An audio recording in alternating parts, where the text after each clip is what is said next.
Fala galera, Pastor André aqui. Esse é o primeiro vídeo de uma série de vídeos que eu irei fazer falando a respeito do nosso curso de maturidade no Espírito.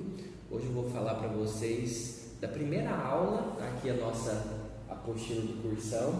Vou falar para você então da nossa primeira aula. Essa aula, ela fala, o nome dessa primeira matéria é Princípio de Revelação da Palavra. Então, nós aprendemos muitas coisas nessa primeira matéria.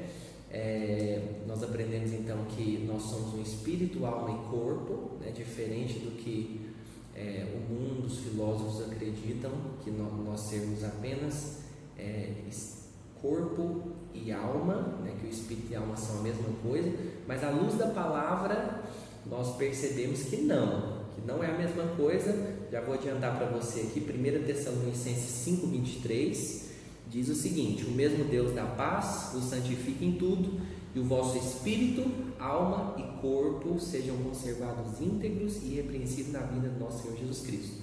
Então a Bíblia está deixando claro que nós somos espírito, alma e corpo, e não apenas alma e corpo como os filósofos aí, o mundo diz. À luz da palavra nós também somos espírito.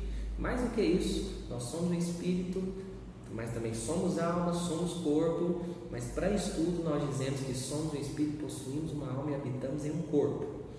Então, para você ter uma noção do quão preciosa é essa matéria. Então nós vamos aprender as funções do espírito, né, que é consciência, comunhão e intuição. Você vai aprender sobre cada uma dessas coisas.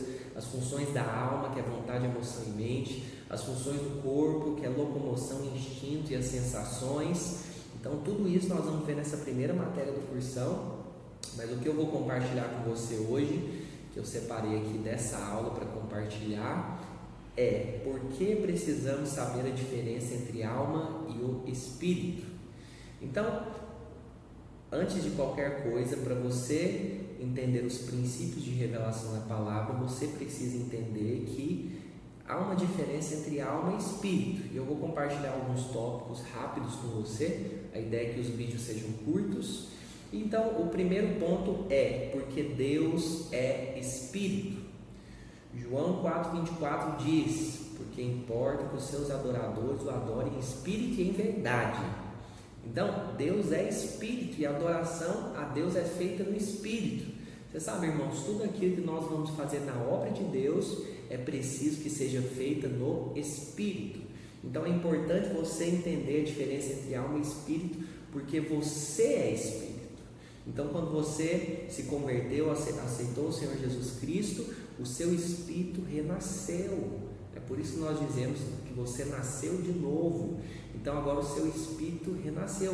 Antes estava morto pelo pecado, mas agora o Espírito de Deus foi amalgamado, foi unido com o seu espírito, e agora o seu espírito reviveu. Uma vez que o seu espírito reviveu, você pode adorar o Senhor, você pode ouvir ao Senhor, você pode tocar no Senhor, você pode ter comunhão com Ele, porque agora o Espírito de Deus é um só Espírito com o seu Espírito, né? Então, isso é muito importante, é o primeiro ponto.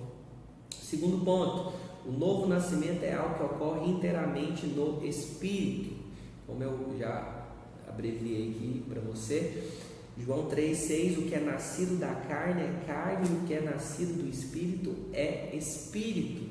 Então você talvez tenha em seus 15, 16, 20, 25, 30 e por aí vai, anos de idade no natural. Mas você sabe, alguém de 30 anos pode ser um bebê espiritual. Pasme.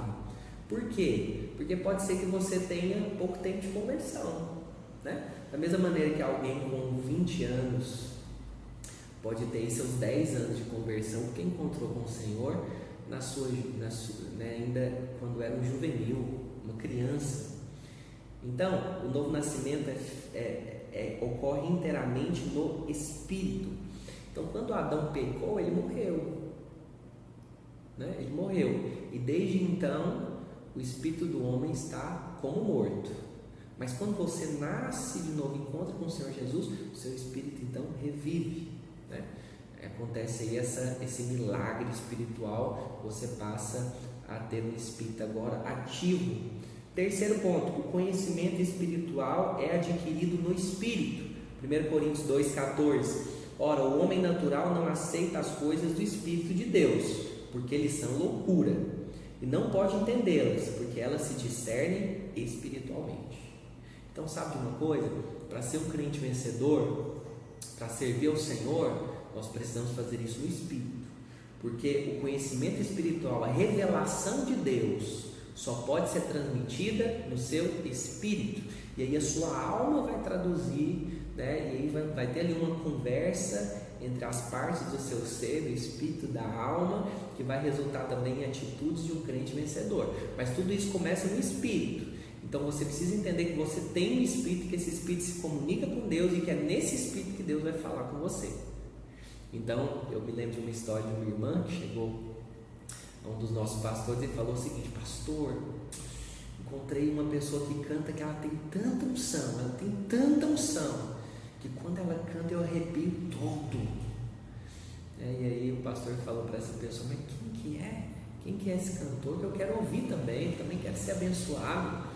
E essa pessoa falou assim: é a Alcione. Talvez os mais novos aí nem vão conhecer, mas é uma cantora secular. É a Alcione.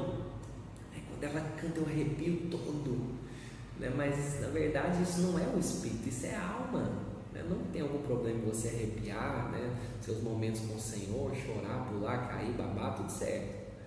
Mas não se esqueça que a transformação do Senhor ocorre por meio da revelação que vem no seu espírito e não na sua alma.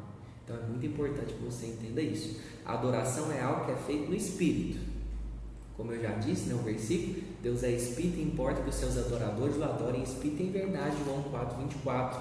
Então não é uma questão de forma, se eu vou pular, se eu vou levantar a mão, se eu vou falar alto, senão é uma questão de espírito. Então é uma questão interior. É importante você entender isso. Quinto ponto, estou me delongando já, preciso abreviar. Quinto ponto: devemos orar sem cessar no espírito. 1 Coríntios 14:15: orarei com o espírito, mas também orarei com a mente, cantarei com o espírito, mas também cantarei com a mente. Então nós devemos orar o tempo inteiro no espírito.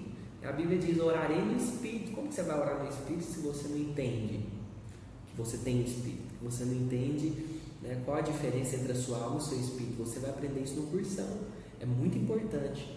Sexto ponto: somos exortados a andar no espírito. Então a Bíblia nos exorta a andarmos no espírito, né? 1 Coríntios 14, Gálatas 5:16 diz: digo, porém, andai no espírito e jamais satisfarei as concupiscências da carne.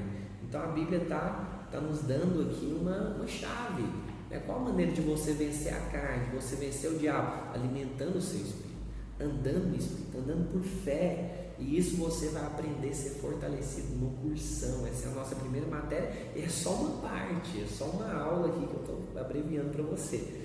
E sétimo ponto: servimos a Deus no Espírito. Romanos 1:9 diz: porque Deus, a quem sirvo em meu espírito no Evangelho de seu Filho, é minha testemunha de como incessantemente faço menção de vós. Irmãos, o meu desejo como pastor é que você seja um crente vencedor. E para isso você precisa andar no Espírito. Você precisa ter revelação da palavra que vem por meio do Espírito. No cursão você vai ter essa oportunidade de aprender.